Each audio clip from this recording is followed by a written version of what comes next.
తెలంగాణ ప్రభుత్వం ప్రతిష్టాత్మకంగా నిర్వహిస్తున్న గద్దర్ ఫిలిం అవార్డ్స్ విజేతలను ప్రకటించారు. నిర్మాత Telangana film development corporation chairman Dil Raj అవార్డుల పూర్తి జాబితాను విడుదల చేశారు.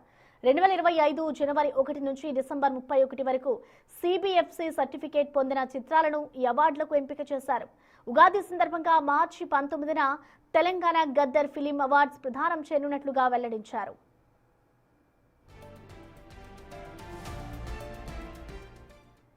గతేడాది ప్రారంభమైన గద్దర్ ఫిలిం అవార్డుల పరంపర ఈసారి మరిన్ని ప్రతిష్టాత్మక విభాగాలతో ముందుకొచ్చింది. ఈ ఏడాది అవార్డుల్లో దిగ్గజ నటీనటులు, సాంకేతిక నిపుణులకు పెద్దపీట వేశారు.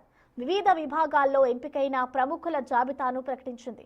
స్పెషల్ జ్యూరీ చైర్మన్గా ప్రముఖ నిర్మాత, దర్శకుడు తమ్మారెడ్డి భరద్వాజ నేతృత్వంలోని కమిటీ ఈ అవార్డును ఎంపిక చేసింది.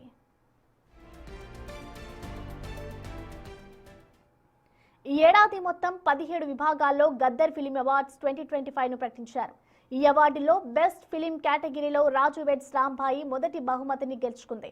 రెండవ ఉత్తమ చిత్రంగా దండోర ఎంపిక కాగా, మూడవ ఉత్తమ చిత్రంగా the great pre wedding show movie నిలిచింది. ఉత్తమ నటుడిగా నాగ చైతన్య ఎంపికయ్యారు. ఆయన నటించిన తండేల్ మూవీలో నటనకు ఈ అవార్డు దక్కింది. ఇక ఉత్తమ నటిగా రష్మిక మందారా గెలుచుకున్నారు. ఆమె నటించిన ది గర్ల్ ఫ్రెండ్ సినిమాలోని రోల్కు ఈ పురస్కారం లభించింది.